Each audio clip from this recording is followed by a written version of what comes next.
Welcome, everyone, to Inside Harvard Hockey. Bernie Corbett with Teddy's Take from head coach Ted Donato, as the Crimson have put together one of the best streaks in the country, currently unbeaten in their last 9, and including the Beanpot, which we'll talk about for the first time since 1993, Beanpot champions, and also adding the Ivy League title to the resume of this 2016-17 team.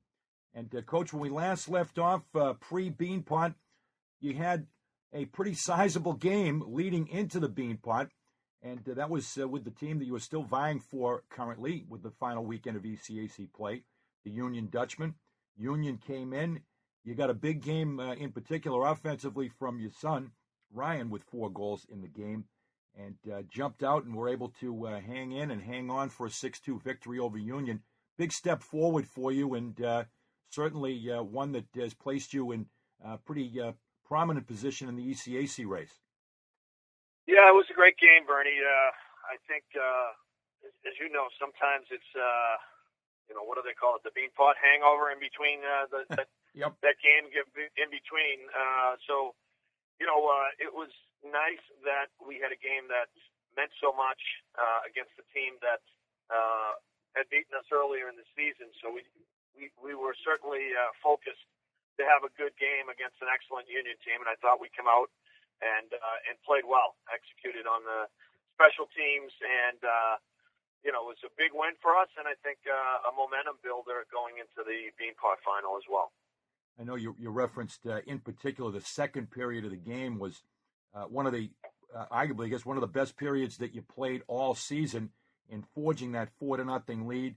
And I know that you also were particularly happy about really what the game comes down to, Ted, and that's winning the 50-50 battles and certainly accentuating one of the great qualities of your team, and that's your overall team speed to take advantage. Yeah, it was a little bit of a strange game. We ended up with a 5-on-3 early and had 2 or 3 really good looks with yawning cages, but puck was bouncing around a little bit at the wrong time, and as a coach, you always get worried when you have a 5-on-3 and don't score. Usually that comes back to bite you, but this is a mentally tough team, and they stayed with it and kept grinding. And the second period, I thought we were hungry, we played fast, and really carried the play and put the game in a position where where we were in a good spot going into the third. You look back at the way that you were able to finish out. Union, as you'd expect, came at you hard, but you were able to withstand that. And as you mentioned, special teams loomed very large. Your penalty kill, perfect 5 for 5. And that's not for a Union team that has a lack of very talented and skilled guys out there, including with Vecchione and Fu, 2 of the top scorers in the country. Yeah, it's no secret that this time of year you really hope that your special teams is able to make a positive impact, and I think our penalty kill, has been good of late and has been clutch also. So I think it also always starts with the net. I think Merrick Madsen, made some key saves, and I thought that overall there was a lot of unselfish play there, blocking shots, winning face-offs, really paying the price to get pucks 200 feet. So, a lot of good signs and a big part of a big win. And nice to get contributions offensively from some of maybe more the unlikely guys. I know you would also been very pleased to see Dombrowski getting a puck to the net there, and Tringali, your very hard-working captain, knows his role, got to the front of the net and was able to create something to score a big goal there. Yeah, I think that was a great game by our entire lineup. Our fourth line scored a big goal. They were hungry on pucks all night. They played with speed. They gave us a little bit of a physical element, and that goal in particular was a goal that had a lot of ingredients that we try to preach, and that's staying hungry on pucks and turning pucks over and getting people to the net and getting pucks there. So very nice to see some guys that have played a lot of important minutes for us, but haven't necessarily grabbed the spotlight, have a great night and end up on the score sheet. Guys like Tringali and guys like, Ty Pelton-Weiss and Victor Dombrowski. Big win, and then carried over to the Beanpot Championship game. And once again, a lot was documented about the fact that it has been kind of a snake bit situation for the Crimson here of recent vintage, back to 1993 since the last Beanpot Championship, and really came out and made a statement in that game early, Coach. Whatever it was that got the club out of the locker room, it was just an onslaught. It was like a Crimson tsunami in that first period in terms of really kind of seizing control of the tone and the pace of the game. It only translated into 1-0, but I think it made a statement as to just the fact that this Crimson team was not to be denied on this particular night with your very solid veteran group. Yeah, I think, this group recognized, especially with, our great senior leadership, that the start was important. And, in a big game like that, we wanted to make sure that we were doing the right things and putting the puck, in areas that we could use our speed and be aggressive. And so we got off to a good start. We end up, on some power plays, which certainly helped the shot total. But, I think it was the kind of start that gave our group some confidence that, that we would have a very competitive game. And, I thought BU's goalie Ottinger was outstanding in the first. And, obviously they came back in the second and turned the tables a little bit on us. But, I thought our leadership and, our perseverance on the bench was evident, and we were able to, turn the game in our favor as the game went on. To be successful, as you well know, Ted, and to continue to be successful, teams have to handle all types of situations. And you look at how overwhelming territorially that first period was. You outshoot BU 18-2. You out-attempt them 32-4, which was just the shot looked like nothing I had ever seen before. But once again, the Terriers played really their best 10 minutes the first half of that second period to take the lead. But you were undaunted in that situation. The Esposito goal was a huge one on the redirect. Just another guy that's very talented and great hands to get in position to make that play. Yeah, you know what, Bernie? Last year we played these guys at home right around the Christmas holiday and the New Year's. I think it was right after some guys came back from the World Juniors, and halfway through the game we were out shooting them. I think 26-4. I recall. Yep. Had a lead and and they scored. I think twice in the last 2 or 3 minutes to tie the game, and then won it in overtime. And it was a very tough loss to swallow. So I don't think our guys, even though we were out shooting them 18-2, as much as we would have enjoyed a larger lead, I think our guys knew that it was going to be, that this was a very, well-coached, talented BU team that, was going to make a run. So I think that we were pretty focused that no matter what happened, that we were going to keep coming. And it's no surprise that Luke Esposito was right in the middle of it, because he's been really, a table setter for us. He's made some great plays. He's both finished, as far as scoring goals and set up plays, but he's a real catalyst for us, and I'm, really proud of the type of season he's having so far. And then the guy that was able to get the lead back for you, and amidst your core group of 7 very talented seniors, 6 of them up front, as good as any veteran group in the country, maybe quite possibly the best. Who turns out to be the MVP of the tournament, and who turns out to be the guy to get the lead back for you with a big late second period goal?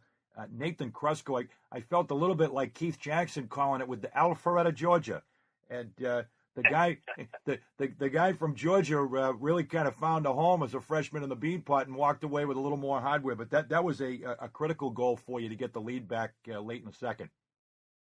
Yeah, it was nice to see Nathan have such a big game. In that kind of spotlight. He plays with a lot of energy for his size. He's incredibly competitive. Will go to the tough areas of the ice. Both goals, came from almost inside the blue paint. So he goes to the net, and he's a tough kid. He's a guy that really brings his hard hat every night. And as you know, Bernie, when you get in those games, you just never know who's going to step up and plays. And I think there were so many guys that had excellent nights for us, and I was happy to see Nathan in particular, get the MVP. 3-2 after 2, and then the 6-on-4, the 5-on-3 goal. Kerfoot gets one early in the third period to extend the lead to 2, and once again that was big to be able to capitalize. And you'd alluded to that earlier, talking about the Union game. You get those 5-on-3 situations, and it can be a big psychological swing one way or the other, and you're able to cash in with that opportunity. Yeah, I think we started the period with it, so we had the good ice, and it's one of those things where, it can be a momentum changer for either team. They kill it off, and they feel like, okay, now we're going to take over, or we can score and feel like, hey, we're getting the game in our favor. So, we're fortunate that we get two different power plays that compete, against each other to be, the most impactful every night. And, there's been no, jealousy there. Both units are excellent. Both units have, very good players on it, and they've both been productive. And, I think it was President Truman, that said, it's amazing what can be accomplished if nobody's worried about who gets the credit. And I think that's right. Really, very well really put. what this group is all about. I don't think anybody was, worried about who was going to get the goals or who was going to be on the power play first, or, who was going to be the MVP. We knew it was going to take a team effort, and quite frankly, that's what's made this group so much fun to work with this year. 4-2 lead, and I'd be remiss, I want to embarrass you, but I'd be remiss to not mention the individual effort by your son Ryan to get that fifth goal, which got you that separation. It's always precarious in a game like that, a pressure game, a championship game. The 2-goal lead, I always say you're one shot away from being a one-shot game, but a heck of an individual effort by Ryan to get you the 3-goal lead, which was very important because the Terriers got one right back. Yeah, I think, as a group, we just kept coming, and I think, Ryan was representative of that. I think earlier in the game he had taken a couple of, pretty tough hits, but, I think he persevered and kept coming. He had plenty of good scoring chances that he had or he created, so it was nice to see him have a great game in such an important time for us, and it was a big goal, and I think it really, on the bench, I think that one goal really kind of, got our bench thinking, hey, this game is ours, and let's keep coming at these guys. And so, it's nice to see. And once again, I think, if it wasn't Ryan, it would have been, one of the other guys. But I felt like our group was focused to make some plays in order for us to win the game, and it was nice to see. His toughness has been well documented all the way back to what was he, about 5 years old when Paul Correa stuffed him in that trash can in Anaheim. Very true. Very true, Bernie. And from that point, Timo Solani was his favorite player. Funny how that worked out. Very true. Well, it was a huge victory and a grand night for the Beanpot with a changing of the guard there with Harvard stepping back up to claim their 11th Beanpot title. Got to ask you, in the aftermath, what was it like for you in terms of being flooded with, now we've got social media. It used to be the phone calls and trying to catch up, but phone calls, emails, just give us a little perspective, text messages. I'm willing to guess there was some old Crimson skaters that maybe come out of the woodwork that maybe you hadn't heard from for a while, Ted, that you probably heard from. Yeah, it really was great. I think, there was probably about, 300, Wow. between voicemails and Jeez. emails and texts. We're lucky to have such a great, tradition and so many great guys that have come through the program and, so many great players that haven't had the opportunity to win a Beanpot. So, or at least haven't accomplished it. So it was nice to hear from guys. It's a pretty unique fraternity, Harvard hockey, and I think that victory was, for all the guys over the years. So it was nice to see that we had a great turnout. Probably our best turnout in the Beanpot in lots of years. So it was a great night all the way around, and I'm just so happy. For our group in particular, our seniors, that really just put our team in the right mental mindset to be able to have some success. And, looking forward, hopefully, some of those younger guys like the taste of that success, and,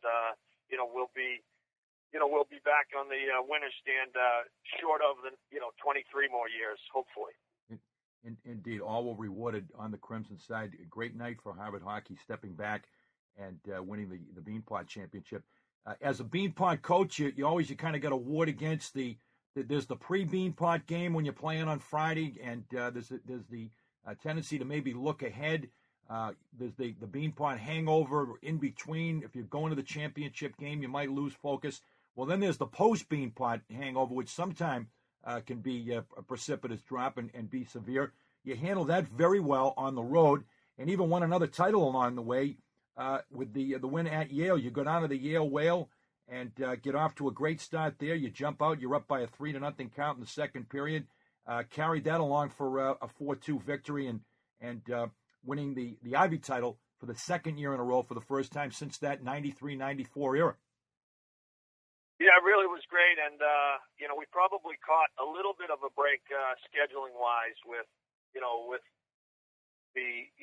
with playing Union in between, who's a very, competitive team that makes you really play at your best, and being at home in front of a sold out crowd at, the Bright Landry Center. And then, obviously the Beanpot, and you can have that layoff, that emotional letdown, possibly the next game, but with the Ivy League title up for grabs, at a place, Ingalls Arena in Yale, where we've had some epic battles over the last few years. I think our guys were very focused, and the Ivy League title, was something that this group had their sights set on earlier in the year as one of their goals. So it was nice to, it really was nice to be able to, take a picture with that Ivy, plaque after the game. So great credit to our group to, stay focused and continue to be successful.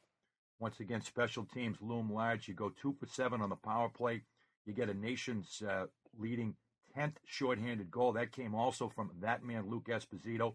And perfect 6 for 6 on the PK. And I think one of the other team stats, Coach, the fact that you had Madsen with 21 saves, your team overall with 23 blocks, and you also get a big power play goal from John Marino, who maybe a little bit less heralded than Adam Fox, but maybe no less talented.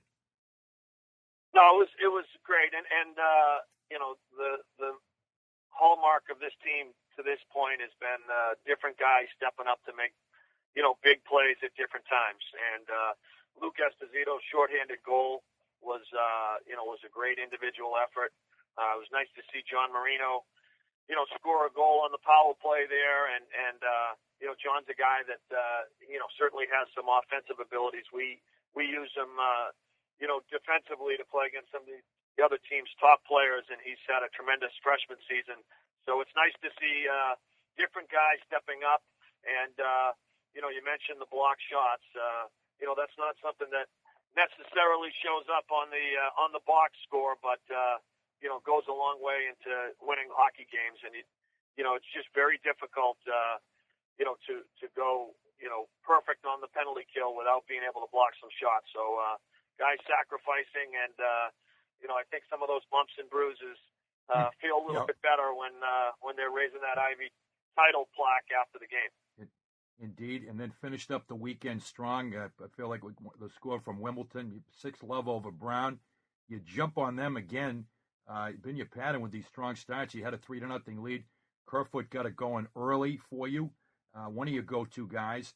Again, you're perfect. You were 2 for 2 on the PK, and were able to play both of your netminders to get a little bit of action in the game. Yeah, I thought, we really jumped out and had a good start. We were prepared going into the game knowing that, it was senior night for Brown. There'd be a lot of emotions there with their family and friends in the building.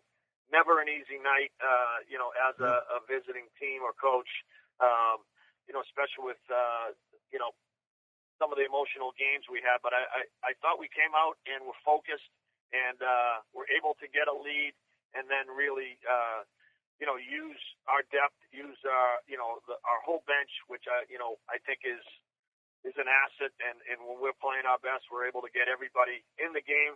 We're not, killing penalties, on the power play too often. And I think in the third period we're able to get Cam Gornett in there, and all Cam has done this year is he hasn't given up a goal in his 3 or 4 appearances. So, it's nice to see,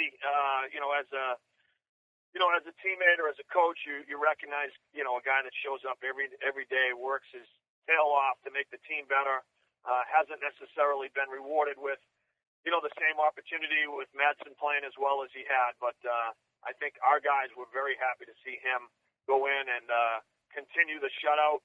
And I think it was a good night for us overall, a good weekend, a great week for Harvard hockey, and hopefully over this next few days here we get a little rest and gear up for a big final weekend of the season. Well, it sets the stage now for the final weekend. You'll host Clarkson and St. Lawrence. The visitors from the North Country will be down at Bright Landry. A sweep, not insignificant when you sweep in the North Country, as the Crimson did in early December when you last saw those two. Your thoughts on this weekend and the fact that you were just 1 point in arrears of Union, who's got a tough weekend on the road. There'll be a Cornell and Colgate, a chance to catch them for the trophy that bears the name of your former coach and Harvard legend, Bill Cleary. Yeah, so once again, we're in a spot where, it's been a long time since we've won the regular season title, I think 1994. So, it's a tough league, and, there's tough games up and down, especially on the road. And, it gives us an opportunity once again to really try to be focused on what we can do, to have success. And, Clarkson team that's beaten some very good teams this year, and St. Lawrence team that come in as the preseason number 1 team in our league. So both team and a team that we played last year in the semifinals of the ECAC championship. Actually, the last 2 years we've matched up against them in that Final Four weekend of the ECAC. So, I think it's a big weekend for us. I think our guys are focused really focused on just playing well. There'll be a lot of emotions, with our last regular season, home weekend and senior night. And, I'm hoping our guys just come out and continue to, really play a great team game and we're able to have some success.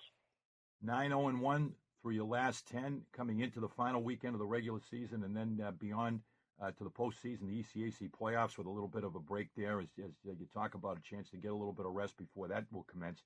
And I want to wish you the best of luck pursuing that regular season title, that Cleary Cup this weekend, and we'll be back to talk some postseason hockey here with you down the road, Coach. Thanks very much for your time with Teddy's Take this week. Well, thanks, Bernie. Always great talking to you, and it really was a great week for Harvard hockey, and I'm really blessed to work with such a great group and very happy that they were able to, gather a couple trophies this week, and there's so much more to play for. It's been a lot of fun. Head coach Ted Donato with us here on Inside Harvard Hockey. We'll be back. Welcome back, everyone, to this week's edition of Inside Harvard Hockey. Bernie Corbett, pleased to have with us for our Crimson Profile, a guy that personifies impact freshmen for the Harvard program this season. Currently on a 10-game unbeaten streak, 9-0-1 for the Crimson their last 10. Adam Fox, freshman defenseman from Jericho, New York, via the U.S. National Development Program. Adam, welcome to the show. Great to have you with us this week. Yeah, thank you for having me. Well, a lot of excitement in your freshman year, both at Harvard and also internationally. And just to bring us up to date here recently, great run for the Crimson, coming up with 2 championships last week, the Beanpot and the Ivy Championship. Just to talk a little bit first about the Beanpot Championship, you coming from Long Island area that's produced a lot of great hockey players recently, and also the U.S. National Program. What about Adam Fox and the Beanpot? What did you know about the Beanpot? When were you first aware of it? Was it as a kid growing up that you became aware of this very unique tournament that's played among the Boston schools? Yeah, growing up I've heard about it, but obviously I didn't think too much about it. But then when I started, visiting Harvard and kind of understanding like the reputation it has in the Boston area, it was obviously something that I wanted to do and wanted to win the Beanpot. So, it just felt great that we were able to, end a long drought for Harvard hockey and bring the Beanpot back. You mentioned the long drought, and I'm sure that there was a lot surrounding the program, both before, during, and now after. You probably have met or been in contact with a lot of people that are part of the great tradition of Harvard hockey in terms of alums and guys that have carried that Harvard hockey torch in the past. Yeah, obviously the entire Harvard hockey alum and, current players are really excited that we were able to obviously end the drought. Obviously there's some great Boston schools, BU and BC have had a lot of success, and, Harvard doesn't really get as much recognition for, the hockey success. So obviously in the recent years, we've been doing pretty well. So I think it's just a testament to, how far Harvard hockey's come in the last few years, kind of building a strong program. Has certainly been back on the upswing, and 2 straight appearances in the NCAA tournament. And with the as far as that performance overall in the Beanpot, it just seemed like, I don't know if it was a crimson tsunami or a hurricane that washed over the Garden, but it seemed that you and your Crimson teammates, you really made a statement right from the beginning, Adam, to establish a tone and a pace for that game in the way you get out of the gate. Yeah, obviously, we're a team that plays with a lot of speed, and we have a lot of talent up front. So I think we just came out strong. Obviously, we have a lot of guys that have been here for a while and, have an experience that even the final game of the Beanpot. So I think for them and the rest of the team, it was, really important to get out to a strong start and, kind of establish how we were going to play the whole game. Hey, you look at what your overall transition, you came in obviously very highly touted from the national program, having been drafted 3rd round, 66th overall by Calgary, and a guy with skill and a very solid all-around game. Has the adjustment period for you been all the more simplified by the fact that you come into a team that has such great senior leadership? You've got a core group there of 7 seniors on this club that are all very prominent. Yeah, for sure. Obviously, coming in, with such a strong senior class, you want to have some success right away. And, I think just for me, the success that I'm able to have is a real testament to, the rest of the team and the coaching staff. They really, help develop players and kind of help make a better all-around game for me. So I think just for me, obviously with the plethora of talent we have up front, just kind of getting the puck to those guys and, letting them do the work. So I think that's kind of how the adjustment period's gone for me. You've also been a big factor, and not surprisingly, on a Crimson power play that's been up among the top 3 in the country for most of the season. Just to give us a little bit of insight about your role on the power play, and how you've warmed up to that. You've really been a guy that's taken charge and been great distributing the puck and having a lot of talented guys that you can put the puck in position for to get some scoring opportunities. Yeah, I think our power play units, both of them, have a lot of talent on them. And, for our unit, we have, guys, we have a good mix of talent there. We have, me and Kerfoot are kind of pass-first kind of guys. And then we have Tyler Moy and Ryan Donato, who are, have great shots. And, we have Zerda Gossage in front, who's big body, he's good at retrieving pucks, and, could kind of have some good skill in front there to bang a rebound or something. So I think it's just all around overall good wealth of talent there. And, obviously we just try and, change the game with the power play whenever we can, try and get a few in, on those opportunities. It could be the big difference in a game like it was in the Bean Pie, getting 2 5-on-3s, and, we were able to capitalize on both of them. So I think it could really change the game when we're clicking. You came from the U.S. National program, and obviously very fertile training ground for a number of impact guys in over the past really 20-year period in college hockey. What was that experience like for you, Adam, getting a chance to play with some great talent, surrounded by some great talent in that U.S. National program as part of your own development, leaving Long Island and heading out to Michigan? Yeah, I mean, obviously the history it has there is second to none. A lot of great players have come through there. And, just be able to form bonds with such, great hockey players, but also great people, it's kind of friendships that I think will last a while for me there. And just the overall experience was great. You get just a great deal of hockey knowledge there from all the people that work there. And obviously they've produced some good talent, so it was obviously a very fun experience for me there. And in some pretty good company there. You're the third all-time defenseman in terms of points. That's always been, I would assume, a big part of your game in terms of puck moving and being an offensive factor in point production. Yeah, I mean, I try and move the puck as well as I can and try and impact every game. But I think just for me, when I'm playing or have the ability to play with such good forwards, guys that could really bury the puck, just kind of getting the puck to them is pretty important for me during the game. So I think that's something I really try and focus on. Anybody in particular at the next level that you maybe model your game after, or you pick up a little bit from, maybe more so than some others? There are guys that I try and model after, guys in the NHL like Kevin Shattenkirk or, Tyson Barrie. I think those smaller right-handed defensemen are guys that I try and model my game after. Well, it's working out pretty good. Thank you. The guys will be modeling their game after Adam Fox before too long. And as far as we'd be remiss if we didn't mention, you took a little sabbatical from Harvard of significance around the holiday time. You had a chance to go north of the border to Canada and to participate in the World Junior Tournament. What about that experience? I watched it with great interest. Everybody around the United States really focused on that World Junior Tournament. I think that the influence, the impact has become greater in this nation, always greater up in Canada. But that overall experience and being able to capture the gold medal.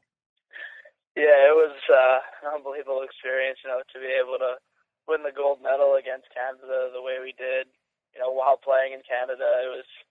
It was obviously a surreal experience, obviously there too. You built some close friendships in such a short time and, a pretty quick tournament. So just being able to stay in the moment there was big. And again, it's kind of a testament to USA Hockey. Obviously, they've been able to develop some good players recently and, they're having success. So it was definitely good to win that. Might be something in the water out there on Long Island with you, Charlie McAvoy. There's been some pretty good defensemen coming off the island and probably going to be impactful at the next level.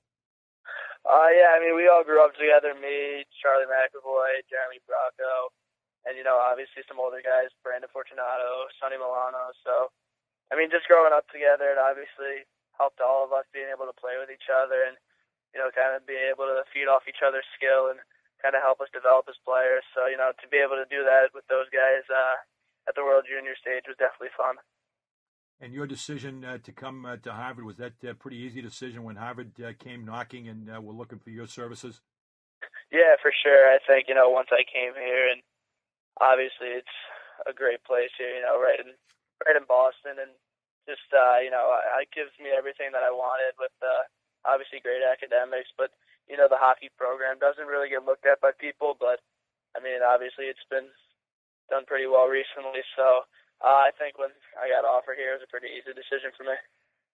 Yeah, looking at this Harvard team right now, you with the long and winding college hockey season, it's several months. It's a grind in and of itself. You want to be playing your best hockey at this time. You're headed to late February. The Crimson, they seem like at this point, 9-0-1, your last 10 are kind of gearing up. But at the same time, I think anybody that's observed this team on a regular basis feels that the bar can be raised higher. That's the type of talent level that you're talking about overall. Yeah, for sure. I think with the talent we have, we obviously want a great deal of success, and we had a little slump in the middle of the season, but I think it kind of helped us going into this stretch because it kind of showed us, if we're not on our best game every night, any team could beat anyone. So I think it kind of pushed us to, bring it every night, and I think that's what we've done recently. It's working for us, so I think just keeping that up is, important, and I think if we do that, we could have success in the future. Well, there's been some recent success I know that you're looking to build on as you head into the final weekend of the regular season. Just to also, Adam, just to talk a little bit, you've been paired quite a bit of the year with Jacob Olson. How's that worked out for you? How do you guys work and complement each other as a duo out there on the ice in some big moments? Yeah, it's been fun to play with, Olson. I think we complement each other's game pretty well. I try and, be offensive and take some chances, and he's very solid, and, he moves the puck really well. So I think just the way we complement each other is how we're able to have success. Yeah, Olson, big guy out of St. Paul, and you a little bit more on the smaller puck moving, and that certainly worked out well as part of that Crimson decor. Well, it was 2 championships last week, as we mentioned. You win the Beanpot, you win the bragging rights for Boston, first time since 1993. Then back-to-back Ivy League championships with the victory at Yale. You secured that and followed that up with a victory over Brown. Next on the horizon is the opportunity to win that Cleary Cup, which hasn't happened for a while for the Crimson. Big weekend this weekend. You'll see Clarkson and St. Lawrence. You had a big trip up back in December when you had the experience of playing in the North Country. And what is in your thoughts here as you get ready for Clarkson on Friday and then St. Lawrence on Saturday, knowing you got a chance to maybe jump Union for that top spot? Yeah, I think it's kind of something everybody on the team's dialed in for. Obviously, we have our senior night on Saturday against St. Lawrence, but, these are 2 good teams, and, we can't take them really lightly. And obviously, we need some breaks in the Union game, but I think at this point, all we can focus on is winning these 2 games and then, seeing what happens from there. But I think these are 2 teams that are very good, and, it should be a good test for us. Yeah, a lot of times it's funny if you do narrow it down, narrow your focus down, concentrate one game at a time. Good things have a tendency to happen. I'm sure that's the thought process right now, not looking too much of the big picture. And it served well for the Crimson through this stretch, which has been very impressive. Yeah, for sure. I think just, staying in the moment and focused and dialed in game by game and, not looking too far ahead. So I think that's kind of our focus right now is taking each game and, not taking any team lightly because we learned earlier in the year that, anyone could beat anyone in this league. Adam, I want to thank you very much for joining us, our Crimson Profile this week, and best of luck this weekend wrapping up the regular season and beyond to the postseason. Yeah, thank you. Appreciate it. Adam Fox, freshman defenseman for the Harvard Crimson. He's our Crimson Profile out of Jericho, New York, here on Inside Harvard Hockey. We'll be back. Welcome back, everyone, to Inside Harvard Hockey, our Beanpot edition, and very appropriately, our alumni profile from the annals of Crimson Hockey takes us to Wade Lau, the MVP of the 1981 Beanpot, also the Eberle Trophy winner as the top goaltender in 1981 when the Crimson defeated Boston College by a 2-0 count in the final. And Wade from the Harvard class of the following year, 1982, and recently inducted as the member of the Beanpot Hall of Fame class of 2017. Wade, welcome to the program. It's great to have you here this week on our Beanpot edition. Well, thanks for inviting me to join. I'm delighted.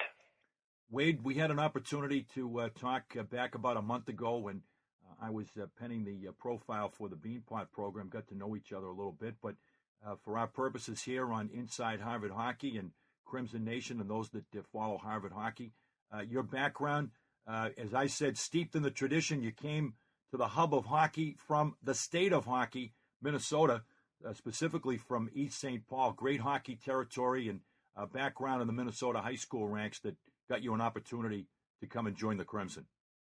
Yeah, well, it was a great treat, and I was very, very fortunate Not a lot of kids from my part of town went to the Ivy League schools. That's for sure. You know, as we talked, I went to school where Herb Brooks went to school. You know, in Johnson High, and so the first of the Southern schools to compete with the Northern schools way back when in Minnesota high school hockey. So, but it was a long way. It was a long way from the east side of St. Paul to Cambridge. That's for sure. You had a number of the WCHA schools based out in the Midwest that had pursued and had interest. The Ivy League, though, the opportunity that presented itself for Harvard.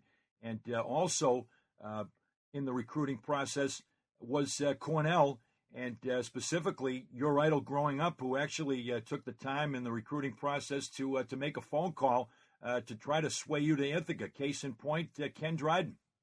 Yeah, no, it was a great thrill, and as I've told the story, by the time we talked, I had decided to go to Harvard, and he called me. It's true. He called me from the hospital. His wife had just had a baby, and but God bless him, he called, and early on, I let him off the hook and said, you know, you've got other things going.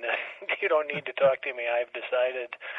And he said, no, I've got time, and I understand why you'd want to go to Harvard. And we chatted for, probably 30 minutes. At least that's my recollection from a long time ago. So it was quite a thrill. And I was not quite as tall as he was, but I was a little taller, and I stood up and flopped around a little bit like he did. And so it was a great thrill. And of course, one of my first memories of him is beating the Bruins in the Garden in '71, that big upset when he was, I think, a rookie. And yes.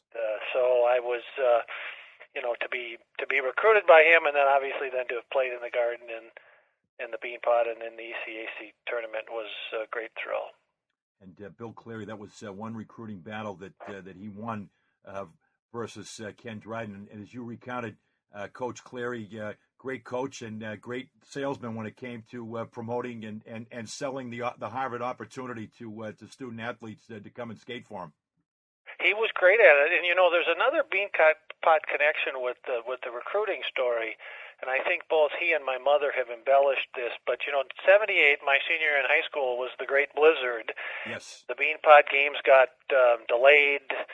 And he called with lots of time on his hands, with everything so gummed up in Boston way back when. And he called the house, and I wasn't there. And as the story goes, and it's a great story that he and my mom will both tell, is that they talked for a long time. And so probably the most important sale that needed to be done was done as part of the Beanpot being postponed in February of '78, a long time ago. So. I remember it well here in Boston, never to be forgotten. And opportunity to come to Harvard, and the goaltender at the time, John Hines, was pretty much entrenched as the number one guy. You began to get time and have opportunity, but was really deferred from making your Beanpot debut there as a rookie, as a freshman netminder. The injury bug, which plagued you at different times in your career, popped up at that point. Yeah, first came back. It was in the day when we had the exam break. It was in January, and the first came back from the exam break, I partially tore my MCL and was shut down the rest of the way. So I didn't get into Beanpot as a freshman. It wasn't until my sophomore year that I got to play. What do you remember there about having that opportunity and the bright lights of the Garden and the venerable old Garden, Causeway Street, the home of the Bruins, the Spoke B at center ice? Was it everything that you imagined it to be, to have that opportunity? Was it a bit overwhelming at first for you, Wade, as a netminder at that point? Well, it is. I mean, and we were so young back then. I think I would have been 18 or 19, I guess, the first time I played. Yep. But watching, talking about Ken Dryden, but obviously Oren Esposito and all the rest of it. And then, the Celtics banners up there. It was, 15,000 people, whatever it is. It's, you have to work to maintain your concentration, that's for sure. In your first Beanpot game, and the Crimson jumped out early. You mentioned a young team and a pretty sizable underdog against Boston College. You got a 3-0 advantage in that game, but the Eagles stormed back, and it was a fellow Minnesotan, Gary Sampson, that notched the game winner, as the Eagles had 4 unanswered to storm back and get the W. Yeah, slowly but surely. They got one late in the first, and kind of slowly but surely. And then, not so much now. BC's always been focused on American kids, but over the years they'd picked off some Minnesota kids, and they had 2 or 3 kids back when I played from Minnesota, and so there was that connection, and it didn't make me any happier. But yeah, it was Samson from the Falls, as we like to call it. That's so, like way up to the border, the Canadian border there, exactly. Way up. That's right, way up. That's Neil Sheehy, my teammate, who of course played a long time in the NHL, was International Falls also. Up in International Falls as well. Yep, with Neil Sheehy, and of course his brother, also the great Tim Sheehy, that played at Boston College. Boston College, yeah. So all sorts of connections with the Falls and Boston hockey. Indeed. And the following year, once again, young team, maturing team, and winning 4 or 6 prior to the Beanpot, and looked to be on a pretty good run, and from the early going, and then just a real slide for the Crimson, dropping 9 of 10 prior to the Beanpot. After that promising start, 4-2 in your first 6 games, and a little bit of soul searching that was going on within the team as you got ready. There was a heartbreaking 3-2 loss to Clarkson, which was a very top team with a great deal of elite talent, but still a disappointment. You really had to kind of right the ship in order to get focused for that Beanpot to turn it around in the first round against Northeastern that year. Yeah, that's right. Although when you and I talked before, I mentioned that we were, even at the tail end of that streak, we were playing a lot better. We were and we were losing. We were losing some games, but close games. We were playing an awful lot better. I was playing a lot better after having a real struggle. And so, we quietly felt pretty good that we would come out and play well. Of course, you never know what's going to happen. And that early game is hard. We've taught, everybody who knows that if the 5 o'clock game is hard because it's quiet and then it builds. But we were playing better and we were hopeful. And boy, we just came out and stormed them. And I think took them by surprise. And they just never really responded. We just kept pouring it on, and it's a lot easier to play when you're ahead 4 or 5 goals than when you're ahead by 1, which of course is what it was like the next week. And it's just a stunning reversal of fortune from an earlier meeting that season. Of note was the fact that back in November was, I think, one of the nights, there's memorable nights and there's nights that you'd like to forget as a goaltender in particular, but just the turnaround is just amazing. And earlier in the year, Northeastern had an 11-5 victory over your Harvard team, a Northeastern team that was on a roll in the early part of the year, really kind of feeding off the momentum from their big upset in their first Beanpot the year before. But from 11-5 in November on the losing end to a 10-2 victory in the opening round was just nothing short of stunning. I guess that's hockey. That's why we keep coming back, Wade.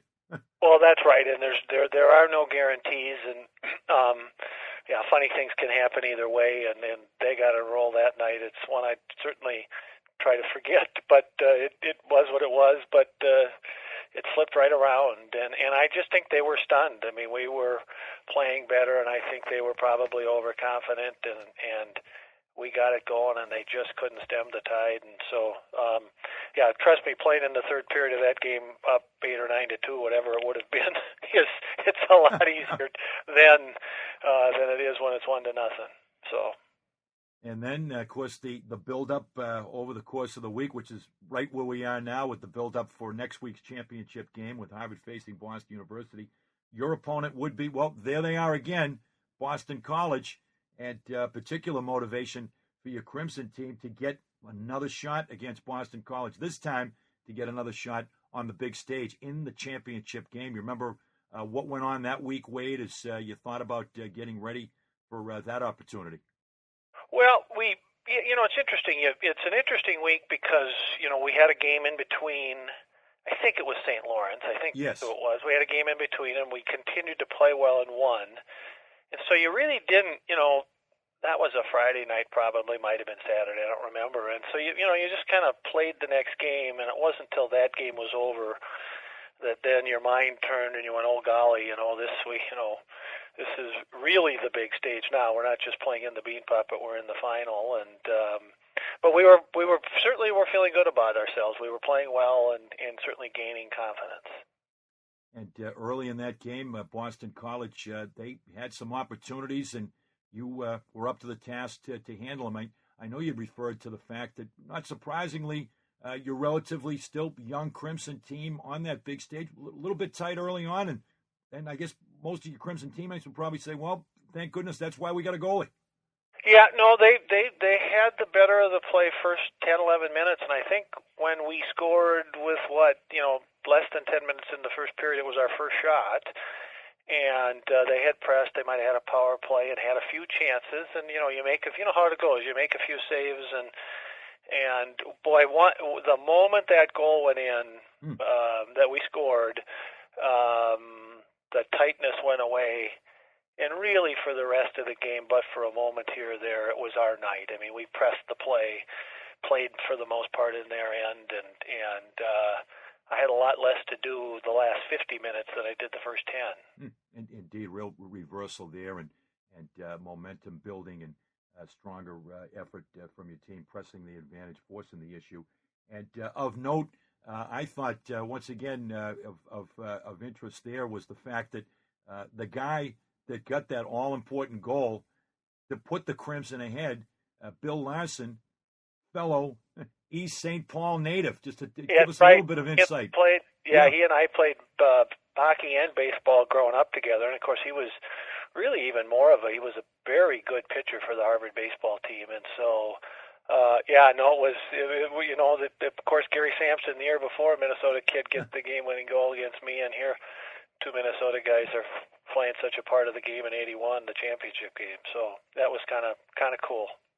David Burke iced it later on. Final score 2-0, and you walked out a Beanpot champion and walked away with the Beanpot double, if you will, for the goaltender, winning both the MVP award and the Eberle Trophy. What do you recall about that moment with you, your teammates, and the immediate aftermath of knowing that you'd climbed that mountain and you had the Boston bragging rights? Yeah, it was a huge celebration. You know, it had been, my freshman year was the year they renovated Watson Rink and it became Bright Center.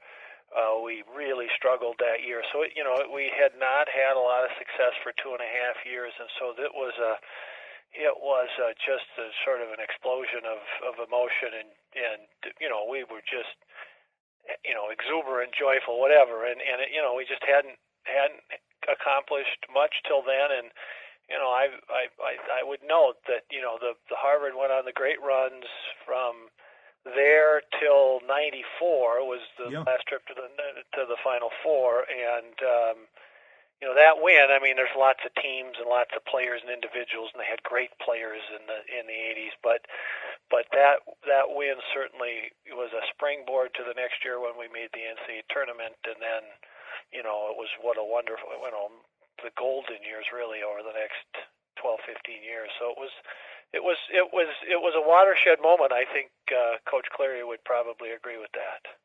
Oh, indeed, and the Beanpot can often be that for a team, momentum during a season. But in this case, Wade, as you recall, momentum for really an entire run, an entire era to follow, which is even more remarkable. Yeah, no, it was terrific. And of course, what happens is then you have more success, and then then all of a sudden you believe you're going to win as a program, and more kids come, and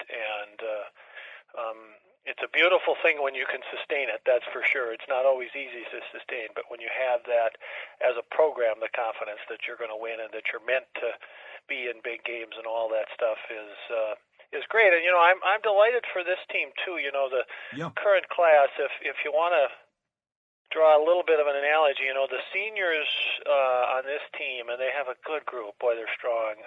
And I've seen them play a bunch of times this year.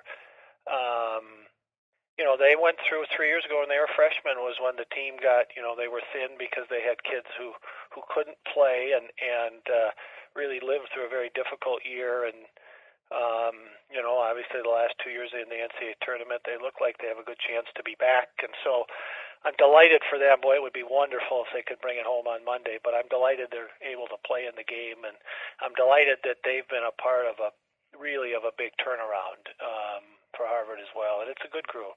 So at least I don't know any of them. I guess I met Kerfoot once, but it's watching them play the way they play and carry themselves. They're a good group. Indeed, and certainly capable of some big things, and the opportunity to win something big, Beanpot down the road to the ECAC tournament, and then obviously in good standing for the national tournament. They could be a factor, all three, all the way down the road. Yep. Well, we're hoping, fingers crossed, one thing at a time. They got to play Union Friday, and you got to kind of easier. It's hard to. It's always hard to stay in the moment, but hopefully they can do it. And like I said, they're very likable as the way they play. They're a very likable, admirable crew. That's for sure. Wade Lau, the last Harvard netminder to garner the Eberle Award and also the MVP of that 1981 tournament, and the 10th goaltender and the 11th Harvard-affiliated member to be named to the Beanpot Hall of Fame following Bob Bland as a Harvard goaltender, tournament MVP from 1960, who's in the Harvard Hall of Fame. And we'd be remiss if we didn't mention the fact that a couple of Harvard goaltenders, a member of your Canterbury Society there, that were big influences on you in your career, and that being Joe Britannia and Brian Petrovic. Yeah, no, there were. Brian Petro was around my freshman year. I was at graduate school and helped with the team and helped me and took me under his wing, and that was great. And then, of course, Joe was around then in a variety of ways after that and helped. And certainly in my junior year when I was struggling a bit, came in and performed a little bit of an intervention, but helped a lot. And and I did not see Brian Monday. I did see Joe, though I got a chance to chat with him. And the delightful thing about that is Joe is the same as he was way back when. I think he's a lot like Bill Clary. He's still kind of a teenager at heart. That's wonderful. Absolutely. You can't lose that. You can't lose your enthusiasm, and Joe certainly hasn't lost that. Yeah, I agree with the teenager. I think that's very apropos for both Joe Britannia and Bill Clary, indeed. Yeah. Joe, by the way, Joe might be late in his teens. I think Billy's still in his mid-teens. Just what that's worth. He's still pranking and barking and false handshakes and all the rest of it. That's right. Don't let him get behind you, or he's in a position to start the barking dog. Exactly. That's right. The barking dog. You gotta love it. Absolutely. And you furthered your Harvard education beyond, and also graduate of the business school, and have been thriving there back in the Twin Cities. Your company Founders Properties that you're senior vice president. Yeah, actually, I am now president of the company. So, but yes, I was back and I actually helped coach a little bit in '87, the goalies then, and was around the team. So that was, of course, that was a Final Four team, and many of those kids were in the '89 team. So McDonald and Bourbeau and Young and those guys. So it was Josh Kaplan, a lot of. I mean, that was a great team. So it was fun, and yeah, I know the business. It's been great. I mean, like I said, a kid from the east side of St. Paul to be able to go to Harvard twice was quite fortunate. That's for sure, and so I'm very appreciative of being able to do all that. Indeed, I mentioned that originally the senior vice president in 1999, and then 4 years ago, now president and CEO of Founders Properties in the Twin Cities. And would be remiss, most importantly, was the recognition at Pinocchio's Pizza, and it doesn't get any higher than that in the Harvard Square area. Well, that's important. That was a lot of carbo loading at Pinocchio's Pizza over the course of of my 4 years. Well, and even probably made it back when I was at business school a couple times. So absolutely, recognition as, quote, the guy who won the Beanpot. It doesn't get any better than that, Wade. That's awfully good. No, that's high recognition. That's for sure. Absolutely, and as his teammates described, exactly the temperament you want in a goaltender with Wade Lau. Always very steady, very even-keeled. You need a steady hand there between the pipes to be successful. Well, you need something, that's for sure. It's mentally demanding, that's for sure. Some guys are quirky and some guys are calm, but you deal with it how you deal with it, that's for sure, because it is it's one of those 2 or 3 positions in the big sports that are just unique, and it's unique, that's for sure. Indeed the case. Wade, thanks so much for spending some time with us. We appreciate it here on Inside Harvard Hockey, and I know that you'll be ready for the Beanpot final, and I'm sure we'll be watching with great interest after coming back last week for your Beanpot induction. Looking forward to it, that's for sure. Wade Lau, Harvard class of 1982, Beanpot MVP and Eberle Trophy winner for the winning Crimson in 1981, and 2017 inductee to the Beanpot Hall of Fame, here with us on Inside Harvard Hockey. We'll be back.